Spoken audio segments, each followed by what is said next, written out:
State would call Victoria Gonzalez.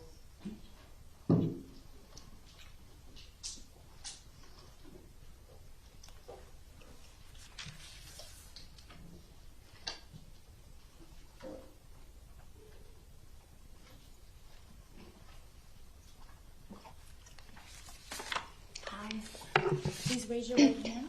Do you solemnly swear or affirm the testimony you're about to give is the truth, the whole truth, and nothing but the truth? I do. Thank you. You can put your hand down. Please state your full name for the record. Victoria Gonzalez, Gonzalez. Thank you. State whenever you're ready. Ms. Gonzalez, are you here today to give a statement regarding Joaquin Oliver? Yes. Would you please do so? Before I open this, I am wearing Joaquin's t-shirt that he wore the night before you killed him. And it says, if you can't read Spanish, it says, you with bullets, I with balls. And I just want to start with that. This is my protection. This is Joaquin with me. Crazy enough, he knew what was coming. Yeah.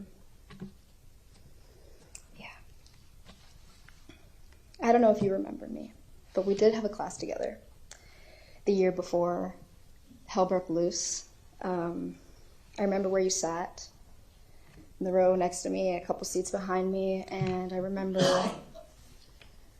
Mr. Guard going around the room, and every day we'd give a different answer from the homework the night before. He wanted to make sure who had it. I remember every day when he would get to you, I was crossing my fingers under my desk, thinking, man, I hope he has it today. Man, I hope he's doing something good for himself. Man, I hope that he's succeeding. I was rooting for you. Silently, in my desk, you had no idea who I was, and I was rooting for you because I felt like you needed someone or you needed something, and I could feel that, you know. I felt how alone you might have felt, maybe. Maybe I'm wrong. My softness has been my protection, and maybe it's hurt me, but I've empathized with you, and I've blamed society for creating the hatred in you, and I can't anymore. So I stand here to say that I do blame you. Not you alone, but definitely you. Definitely. A lot of people failed. After that class, every single day I met Joaquin after school. And I thought about you, and I didn't even know you, and I was like, thinking about how you could have been suffering. Little did I know, it was just foreshadowing. But now I'm very alone. And I'm very isolated. And I can't make friends, and I can't build relationships because I'm looking over my shoulder. Even emotionally, I can't feel safe.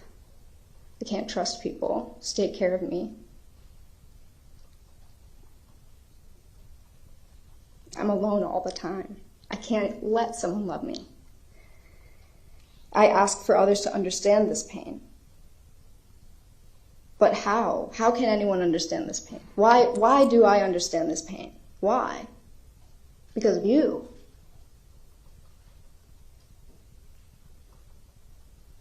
How can someone love a person who's afraid of life? That's how I feel.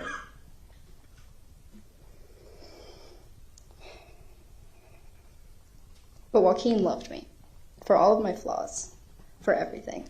He saw the capacity to grow. He saw that my brokenness made me whole, if that will make sense. He saw light shining through the cracks.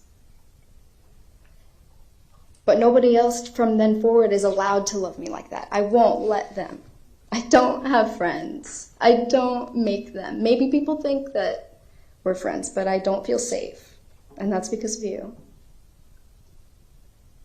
But I do want to say, I wish that you met Joaquin. I wish that you met Joaquin, because he would have been your friend. He would have extended a hand to you. He would have loved you. And I say that, and whoever's going to be upset with me is going to be upset with me, but he would have loved you as a human being, because you are a human being, and I'm going to say that, and I know a lot of people won't say that, but you are a real-life human being standing right in front of me. You're not some character out of a book, like a lot of people like to think that this is a fantasy, but you're a real person. And I'm sorry that you never saw the love that the world is capable of giving. That's something I've wanted to say to you from the day that this happened. Because the most painful part of this is knowing that the world holds so much hatred that can be funneled into one human being. Like, there is so much hate in your body. And I'm sorry for that. I would have wished you the love that I experienced before you led me to the experience of sitting in this courtroom and listening to a medical examiner tell me that my best friend's head was only held together by the skin of his scalp after you were done with him. That it was like a cherry bomb, quoted, like a cherry bomb went off in his skull. And I will live with that. And you will live with that in a different way.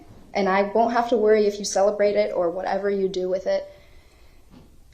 But the point is, I would have wished love for you. I would have.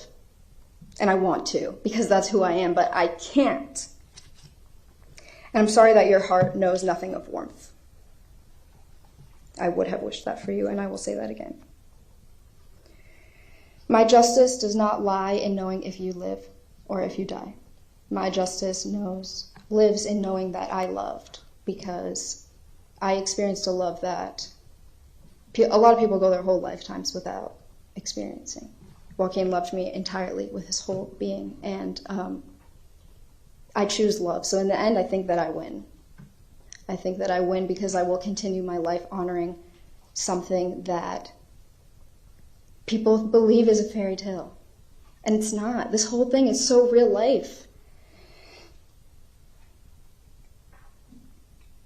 The love that Joaquin gifted me will last my lifetime. It will last many lifetimes, and I'm proud to stand here and say that, and you showed me the importance of love, and that I need to celebrate it, and that I need to preach it, and that I need to wake up every day and make someone smile so that they don't go through the world feeling like you did or you do.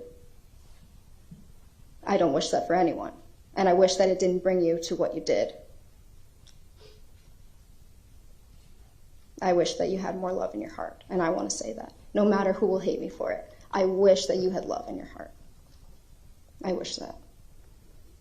And on behalf of Joaquin, you may have taken my body, and for that, fuck you, but you cannot take my love. And that is all I have to say.